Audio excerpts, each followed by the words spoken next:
அனைவருக்கும் வணக்கம்.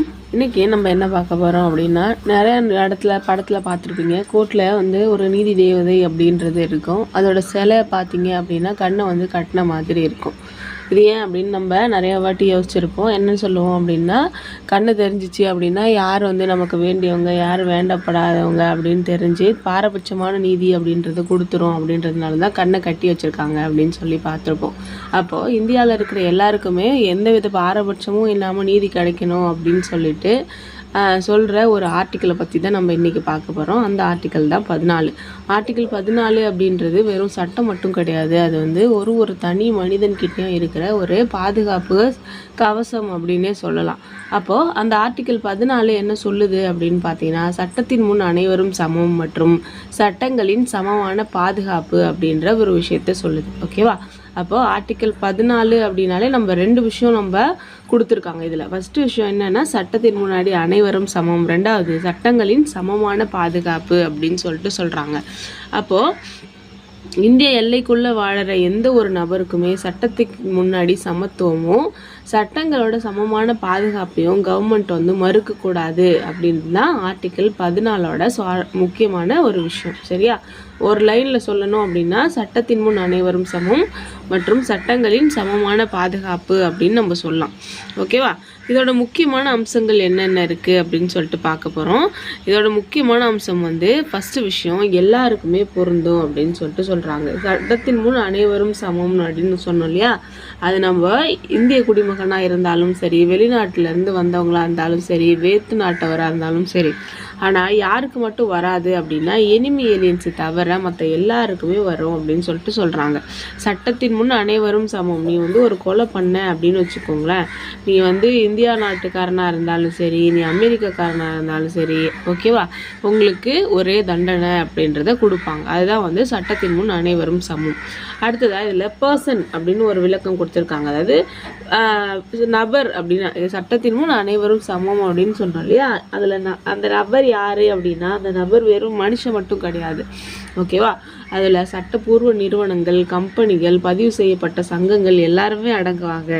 இப்போது ஒரு தனி நபருக்கு மட்டும் வந்து பாதிப்பு இருந்துச்சு அப்படின்னா அதை வந்து நம்ம ஆர்டிக்கிள் 14 கொண்டு வருவோமா? இல்லை ஏதோ ஒரு சில கம்பெனியை வந்து அவங்களோட உரிமைக்கு எதிராக வந்து நடந்துக்கிட்டாங்க, அவங்கள வந்து பாகுபடுத்தினாங்க, ஓகேவா, அவங்களுக்கு வந்து எந்த ஒரு சலுகையும் கொடுக்கல, பாரபட்சம் காட்டுறாங்க, அவங்கள வந்து கொள்ளடிக்கிறாங்க அப்படின்னு எந்த ஒரு கம்பெனியாக இருந்தாலும் சரி, ஏதோ ஒரு பதிவு செய்யப்பட்ட சங்கமோ, ஏதோ ஒரு சட்டப்பூர்வமான நிறுவனங்களோ எதுக்கு வந்து பாதிப்பு இருந்தாலும் அவங்க வந்து ஆர்டிக்கிள் 14 பேஸ் பண்ணி என்ன பண்ணலாம், சட்டத்தின் முன்னாடி போயிட்டு கேஸ் போடலாம் அப்படின்னு சொல்கிறது தான் இந்த ஆர்டிக்கிள். நம்ம முன்னாடியே பார்த்தோம் இல்லையா, எந்த ஒரு நபருக்குமே அப்படின்னு சொல்லிட்டு எழுதியிருக்காங்க. இந்திய எல்லைக்குள்ளே வாழற எந்த ஒரு நபருக்குமே சட்டத்தின் முன் சமத்துவத்தையும் சட்டங்களின் சமமான பாதுகாப்பையும் கவர்மெண்ட் மறுக்கக்கூடாது. அப்போ எந்த ஒரு நபர் அப்படின்னு இருக்கு, அந்த நபரில் மனிதர்கள் மட்டுமல்ல, அது வந்து ஒரு பெரிய விஷயம். மனிதர்கள், நிறுவனங்கள், கம்பெனிகள், பதிவு செய்யப்பட்ட சங்கங்கள் எல்லாத்துக்குமே வந்து என்ன பண்ணுவாங்க, சட்டத்தின் முன்னாடி சமம் அப்படின்னு சொல்லிட்டு சொல்கிறாங்க. இதில் நம்ம இந்த ஆர்டிக்கிளில் பார்த்தீங்க அப்படின்னா 2 விஷயங்கள் வரும். ஒன்று வந்து சட்டத்தின் முன் அனைவரும் சமம், 2வது சட்டங்களின் சமமான பாதுகாப்பு. இது ரெண்டுமே வேறு கருத்து. அது ரெண்டுத்தையும் சேர்த்து தான் நம்மளுக்கு ஆர்டிக்கிள் 14 வச்சுருக்காங்க. அது என்னென்னு தெளிவாக பார்க்க போகிறோம். ஃபஸ்ட்டு விஷயம் ஈக்குவாலிட்டி பிஃபோர் லா, சட்டத்தின் முன்னாடி அனைவரும் சமம்னு சொல்கிறோம் இல்லையா? இது வந்து பிரிட்டிஷ் கவர்மெண்ட்லேருந்து கொண்டு வரப்பட்ட ஒரு கருத்து அப்படின்னு சொல்கிறோம். இது வந்து எதிர்மறையாக சொல்லும். என்ன எதிர்மறையாக சொல்லும்? அரசு சட்டத்தின் முன்னாடி யாருக்கும் எந்த ஒரு பாகுபாடும் காட்டக்கூடாது அப்படின்னு சொல்லிட்டு சொல்லுது. அப்போது இது வந்து ஒரு எதிர்மறையான கருத்து. பிரிட்டிஷ் கவர்மெண்ட்லேருந்து கொண்டு வந்தது. யார் ஒருவருக்கும் சலுகைகள் கொடுக்கக்கூடாது அப்படின்னு சொல்லிட்டு எதிர்மறையாக சொல்லும். அவர் பணக்காரராக இருக்கலாம், ஏழையாக இருக்கலாம், உயர் பதவியில் இருக்கலாம், சாதாரண நபராக இருக்கலாம் அப்படின்னு எந்தவித பாகுபாடுமே இல்லாமல் பொதுவாக சட்டத்துக்கு முன்னாடி நிற்கணும். சட்டத்துக்கு மேலே யாரும் கிடையாது, சட்டம் தான் மேலே இருக்கும், ஓகேவா, அதுக்கு கீழே தான் நம்ம இருக்கோம் அப்படின்றத சொல்கிறது தான் இந்த ஈக்குவாலிட்டி பிஃபோர் லா அப்படின்ற ஒரு கருத்து. அதுவே ஈக்குவல் ப்ரொடெக்ஷன் ஆஃப் லா அப்படின்னு சொல்லிட்டு 2வது ஒரு கருத்து இருக்கு இல்லையா இந்த ஆர்டிக்கலில், அது என்ன சொல்லுது அப்படின்னா நேர்மறையான ஒரு கருத்தாக இருக்குது. அது அமெரிக்க அரசியலமைப்புலேருந்து எடுத்தாங்க. அதாவது ஒரே மாதிரியான சூழ்நிலையில் இருப்பவங்களுக்கு ஒரே மாதிரியாக நடத்தணும் அப்படின்னு பாசிட்டிவாக சொல்கிறது. அதாவது இப்போ ஒரு ஒரு இடத்துல ஒரு 4 பேர் இருக்காங்க அப்படின்னா அவங்க 4 பேரும் ஒரே சுச்சுவேஷனில் இருக்காங்க அப்படின்னா அவங்கள ஒரே மாதிரி ட்ரீட் பண்ணணும் அப்படின்னு சொல்லி தான் சொல்லியிருக்காங்க. ஆனால் வேறு மாதிரி இருக்காங்க அப்படின்னு வச்சுக்கோங்களேன். ஃபார் எக்ஸாம்பிள், இப்போ ஒரு குழந்தையும் வந்து பெரியவங்களையும் கம்பேர் பண்ண முடியாது. ஓகேவா? அவங்க 2 பேரும் வேறவங்க. அந்த மாதிரி இல்லாமல் 2 பெரியவங்க இருக்காங்க அப்படின்னா ஒரே மாதிரி சுச்சுவேஷனில் இருக்காங்க அப்படின்னா அவங்கள ஒரே மாதிரி ட்ரீட் பண்ணணும் அப்படின்னு சொல்லிட்டு சொல்கிறாங்க. அப்போது அனைவருக்கும் ஒரே மாதிரியான சட்ட வாய்ப்புகளும் சலுகைகளும் வழங்கப்பட வேண்டும் அப்படின்னு சொல்லிட்டு சொல்கிறாங்க. ஃபார் எக்ஸாம்பிள், ஒரு குற்றவாளி இருக்கார் அப்படின்னு வச்சுக்கோங்களேன். அவர் வந்து கொஞ்சம் ஏழ்மையாக இருக்கார். அதாவது குற்றவாளி கிடையாது, குற்றம் சாட்டப்பட்டவர் இருக்கார். அவர் ஒரு ஏழ்மையான நிலைமையில் இருக்கார். அதுவே இங்கே ஒரு குற்றம் சாட்டப்பட்டவர் இருக்கார். அவர் கொஞ்சம் பணக்காரராக இருக்கார். இப்போ பணக்காரனாக இருக்கிற குற்றம் சாட்டப்பட்டவர் என்ன பண்ணுவார்? தனக்காக வாதாடுறதுக்கு ஒரு வக்கீல் வந்து வச்சுப்பார். ஆனால் ஏழையாக இருக்கிறவர் என்ன பண்ணுவார்? அது மாதிரி வைக்க முடியாது. அப்போ அவருக்கு என்ன பண்ணுவாங்க? சம வாய்ப்பு அப்படின்றது கொடுப்பாங்க. இப்போ கவர்மெண்ட்டே என்ன பண்ணுவாங்க? வக்கீலை ரெடி பண்ணி கொடுக்குறாங்க இல்லையா? அரசு வழக்கு அப்படி வழக்கறிஞர் அப்படின்னு சொல்லிட்டு. அப்போது இதுதான் நம்ம என்ன சொல்கிறோம் அப்படின்னா சம வாய்ப்பு அப்படின்னு சொல்லிட்டு சட்ட வாய்ப்பு அப்படின்னு சொல்லிட்டு சொல்கிறோம். ஓகேவா? சலுகைகளும் வழங்கணும். அனைவருக்கும் ஒரு மாதிரியான சட்ட வாய்ப்புகளும் சலுகைகளும் வழங்கணும். அப்போது கஷ்டப்படுறவங்களுக்கு என்ன பண்ணணும்? சட்ட உதவிகளை கவர்மெண்ட்டே பண்ணி கொடுக்கணும் அப்படின்னு சொல்கிறது. இதில் முக்கியமான விஷயம் என்ன சொல்கிறாங்க அப்படின்னா, நான் முன்னாடியே சொன்ன மாதிரி ஒரு குழந்தையும் பெரியவங்களையும் சூழ்நிலைக்கு ஏற்ப அவங்களோட சட்டம் வந்து மாறலாம் அப்படின்னு சொல்லிட்டு சொல்கிறான். ஒரு குழந்தை கொலை பண்ணிடுச்சு அப்படின்னா என்ன பண்ணுவாங்க? சிறுவர் சீர்திருத்த பள்ளியில் விடுவாங்க. அதுவே ஒரு பெரியவங்கன்ட்டாங்க அப்படின்னா அவங்களுக்கு பெரிய தண்டனைகள் வந்து கொடுப்பாங்க. அப்போது சமமற்றவர்களை சமமாக நடத்த முடியாது. சமமாக இருக்கிறவங்கள என்ன பண்ணணும்? சமமாக நடத்தணும். அதில் எல்லாருக்குமே வந்து ஒரே மாதிரியான சட்ட வாய்ப்பையும் சலுகைகளும் கொடுக்கணும் அப்படின்னு சொல்கிறது தான் வந்து ஆர்டிக்கிள் 14 2வது போர்ஷன். இதுதான் வந்து நியாயமான வகைப்படுத்துதல் அப்படின்னு சொல்கிறோம். சரியா? அடுத்ததாக இதில் நம்ம முக்கியமான இன்னொரு கருத்து தெரிஞ்சுக்க போகிறோம். ஏவி டைசி அவர்களோட சட்டத்தின் ஆட்சி, ரூல் ஆஃப் லா அப்படின்னு சொல்லிட்டு ஒரு விஷயம் இருக்குது. அதை வந்து நம்ம இந்த ஆர்டிக்கிளில் பார்க்க போகிறோம். இந்த ரூல் ஆஃப் லா அப்படின்றது ஏவி டைசி கொண்டு வந்த ஒரு கருத்து. இதை வந்து இவர் வந்து யார் பார்த்தீங்க அப்படின்னா பிரிட்டிஷ் சட்ட நிபுணராக இருந்திருக்காரு. இந்த ரூல் ஆஃப் லாவில் வந்து 3 முக்கியமான தூண்கள் இருக்குது. இந்த 3மே நீங்கள் ரொம்ப நல்லா படிச்சுக்கணும். ஆர்டிகல் 14 இதில் பேஸ் பண்ணி நிறைய கொஷின்ஸ் வந்து கேட்பாங்க. ஃபஸ்ட்டு விஷயம் என்ன சொல்லுது அப்படின்னா தன்னிச்சையான அதிகாரம் இல்லாமை அப்படின்னு சொல்லிட்டு சொல்கிறாங்க. ஆப்சன்ஸ் ஆஃப் ஆர்பிட்ரரி பவர் அப்படின்னு சொல்லிட்டு சொல்கிறாங்க. அதாவது ஒரு சட்டத்தின் முன்னாடி எல்லா மனுஷனுமே வந்து ஒரே மாதிரி தான் இருக்கணும். யாரோ ஒருத்தவங்களுக்கோ 2 பேருக்கோ மட்டும் தன்னிச்சையான ஒரு அதிகாரம் இருக்கக்கூடாது. அந்த ஒருத்தர் யாருன்னா கவர்மெண்ட்டாக கூட இருக்கக்கூடாது. ஓகேவா? அரசே வந்து பார்த்தீங்க அப்படின்னா சட்டத்தின் கீழே தான் இருக்கணும் அப்படின்னு சொல்கிறது தான் இந்த ரூல் ஆஃப் லாவோட ஃபஸ்ட்டு தூண். ஆப்சன்ஸ் ஆஃப் ஆர்பிட்ரரி பவர் அப்படின்னு சொல்லிட்டு சொல்கிறாங்க. ஒரு தனிநபர் சட்டத்தை மீறினா மட்டும்தான் அவருக்கு தண்டனை வழங்கணும் அப்படின்னு சொல்லிட்டு சொல்கிறாங்க. ஓகேவா? அந்த சட்டம் தான் வந்து மேலே இருக்கும். சரியா? சட்டத்துக்கு கீழே யாரும் கிடையாது. சட்டத்துக்கு புறம்பாக ஒருத்தர் தப்பு செய்கிறாரு அப்படின்னா அவருக்கு மட்டும்தான் தண்டனை வந்து கொடுக்கணும்.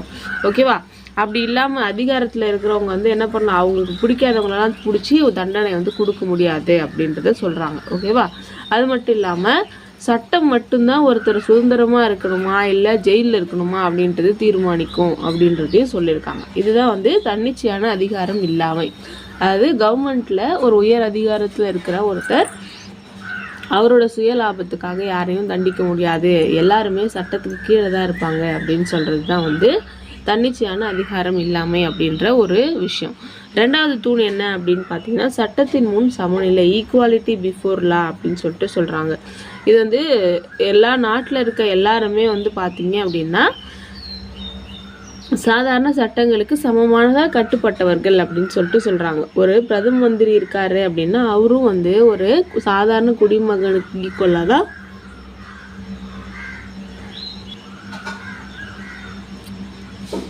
சட்டத்துக்கு முன்னாடி இருப்பார் அப்படின்னு சொல்லிட்டு சொல்கிறாரு. அதாவது இப்போ பிரதம மந்திரி அப்படின்னா வச்சுக்கோங்களேன், அவருக்கு வந்து பார்த்திங்கன்னா நிறைய சலுகைகள் இருக்கும். சாதாரண குடிமகனுக்கு எந்த சலுகையும் இருக்காது. இது எப்போ அப்படின்னா ஒரு சாதாரண சுச்சுவேஷனில். அதுவே ஒருத்தர் குற்றம் பண்ணிட்டாரு அப்படின்னு வச்சுக்கோங்களேன், அப்போ குற்றம் நடந்தது நிரூபிக்கப்பட்டது அப்படின்னா குற்றவாளிக்கு வந்து ஒரே மாதிரியான தண்டனை தான். அவர் பிரதமராக இருந்தாலும் சரி, பிரசிடெண்ட்டாக இருந்தாலும் சரி, அவருக்கு வந்து என்ன அமைச்சராக இருந்தாலும் சரி, என்ன பண்ணுவாங்க? குற்றம் நிரூபிக்கப்பட்டுருச்சு அப்படின்னு வச்சுக்கோங்களேன், அப்போது அவங்களும் வந்து என்ன பண்ணணும்? தண்டனைக்கு உட்படுத்தப்படுவாங்க, நீதிமன்ற விசாரணைக்கு உட்படுத்தப்படுவாங்க அப்படின்னு சொல்லிட்டு சொல்கிறாங்க. ஓகேவா? குற்றம் சாட்டப்பட்டவர்களுக்கு என்ன பண்ணணும், ஒரே மாதிரியான விசாரணைகளும் தண்டனைகளும் கொடுக்கப்படும். அது குடிமகனாக இருந்தாலும் சரி, நாட்டோட பிரதம மந்திரியாக இருந்தாலும் சரி அப்படின்னு சொல்லிட்டு சொல்கிறாங்க. அடுத்ததாக தனிநபர்களோட உரிமைகளின் முதன்மை, அதாவது primacy of rights of individual அப்படின்னு சொல்லிட்டு சொல்கிறாங்க.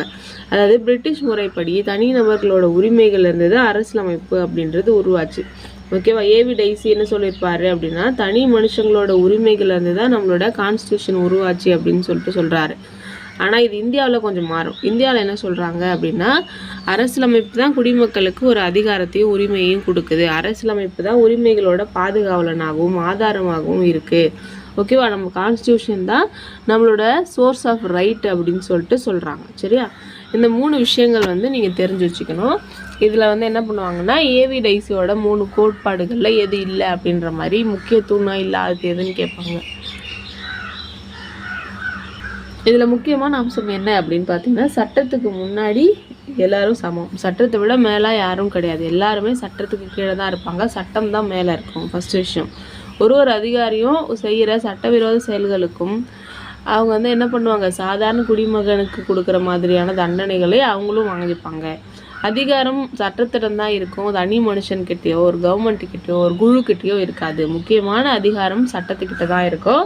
சட்டம் தான் எல்லாருக்கும் மேலே, அரசியலமைப்பு சட்டம் தான் மக்களுக்கு என்ன பண்ணுது, உரிமையை கொடுக்குது அப்படின்னு சொல்கிறது தான் இந்த ஆர்டிக்கலில் முக்கியமான விஷயங்கள். சட்டத்தின் முன்னாடி அனைவரும் சமம் அப்படின்னு சொல்கிறோம், ஆனாலும் இதில் சில விதிவிலக்குகள் இருக்குது. அதையும் நம்ம இந்த வீடியோவில் பார்க்க போகிறோம். ஃபஸ்ட்டு விஷயம், குடியரசுத் தலைவர் மற்றும் ஆளுநர்கள். ஆர்டிக்கல் 361 என்ன சொல்லுது அப்படின்னா, ஒரு குடியரசுத் தலைவரும் ஆளுநர்களும் பதவியில் இருக்கும்போது அவங்க நீதிமன்றத்துக்கு எந்தவித பதிலும் சொல்ல வேணும் அப்படின்னு அவசியம் இல்லை. அவங்க மீது ஒரு கிரிமினல் வழக்கு வந்து தொடர முடியாது. அவங்க ஆட்சியில் இருக்கிற டைமில் அவங்கள கைது பண்ணவோ சிறையில் அடைக்கவோ நீதிமன்றத்தால் உத்தரவிட முடியாது அப்படின்னு ஆர்டிக்கல் 361 வந்து சொல்லுது. ஏன் இந்த மாதிரி ஒரு ஆர்டிக்கல் வச்சுருக்காங்க அப்படின்னா, இந்தியா பார்த்தீங்க அப்படின்னா ஒரு பல்வேறு மாநிலங்களோட ஒன்றியமாக இருக்குது. சரியா? அப்படி இருக்கும் பொழுது இந்தியா வந்து நிறைய வாட்டி வந்து அந்நியர்களோட தலையீட்டால் வந்து அடிமைப்பட்ட நாடாக இருந்திருக்கு. அப்போது இந்தியாவோட தலைமையை வந்து யாராலுமே வந்து அப்போதைக்கு அசைக்க முடியாது. ஒருத்தர் 5 வருஷம் குடியரசுத் தலைவராக இருக்காரு அப்படின்னு வச்சுக்கோங்களேன். அந்த 5 வருஷத்தில் அவர் யாருக்காகவும் பயந்து நான் தப்பு பண்ணிடக்கூடாது. ஓகேவா? அப்போது அவர் வந்து அவர் சுதந்திரமாக செயல்படணும் அப்படின்னா இந்த மாதிரியான ஆர்டிக்கல்லாம் வைக்கணும். அவர் மேலே எந்த ஒரு கிரிமினல் குற்றச்சாட்டோ சாட்டி அவர் உள்ளே தள்ள முடியாது அப்படின்னும் பொழுது அவர் வந்து தைரியமாக அரசாங்கத்தில் நல்ல முடிவுகளை எடுப்பாங்க அப்படின்றதுக்காக தான் இந்த ஆர்டிக்கல் வந்து கொடுத்துருக்காங்க. அடுத்ததாக சிவில் வழக்கு. தனிப்பட்ட செயல்களுக்காக அவருக்கு சிவில் கேஸ் ஃபைல் பண்ணும்பொழுது சில நடைமுறைகள் இருக்குது. நான் முன்னாடி சொன்னது குற்றம் பண்ணாங்க அப்படின்னா நம்மளுக்கு 2 விஷயம் இருக்கு இல்லையா, சிவில் வழக்கு குற்றவியல் வழக்கு அப்படின்னு. அதில் குற்றவியல் வழக்குகளுக்காக அவங்கள வந்து விசாரணை பண்ண முடியாது, ஜெயிலில் அடிக்க முடியாது, நீதிமன்றத்தில் உத்தரவிட முடியாது அப்படின்னு பார்த்தோம். அதுவே சிவில் வழக்கு அப்படின்னும் பொழுது தனிப்பட்ட செயல்களுக்காக சிவில் கேஸ் ஃபைல் பண்ணும்போது சில நடைமுறைகள் இருக்குது. சிவில் கேஸ் எதில் ஃபைல் பண்ணுவாங்க, எனக்கு இவர் வந்து சொத்து தரல, ஓகேவா, இவர் வந்து அந்த குடும்பத்தில் இருக்கிற பிரச்சனைக்கெலாம் போடுவாங்க இல்லையா, அதுதான் சிவில் கேஸு. அப்படி ஒரு கேஸ் ஃபைல் பண்ணுறீங்க அப்படின்னா 2 மாதத்துக்கு முன்னாடியே அவருக்கு வந்து நோட்டீஸ் வந்து கொடுக்கணும். சரியா?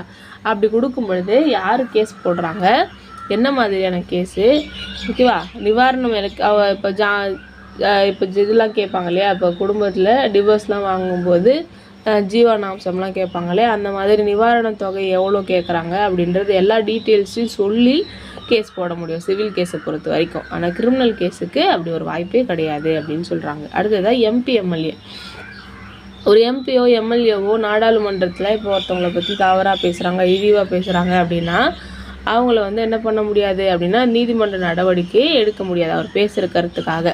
அதே ஒருத்தர் வெளியில் வந்து பேசினாரு அப்படின்னா, இவர் என்னை பற்றி அவதூறாக பேசுகிறாரு, என் மனசை கஷ்டப்படுத்துகிறாரு அப்படின்னு சொல்லி நம்மளால கேஸ் போட முடியும். ஆனால் நாடாளுமன்ற உறுப்பினர்கள் நாடாளுமன்றத்தில் பேசுகிற கருத்துக்களுக்காக எந்த ஒரு நீதிமன்றத்துலையும் அவங்க வந்து பதில் சொல்ல முடியாது, பதில் சொல்லணும்னு அவசியம் கிடையாது.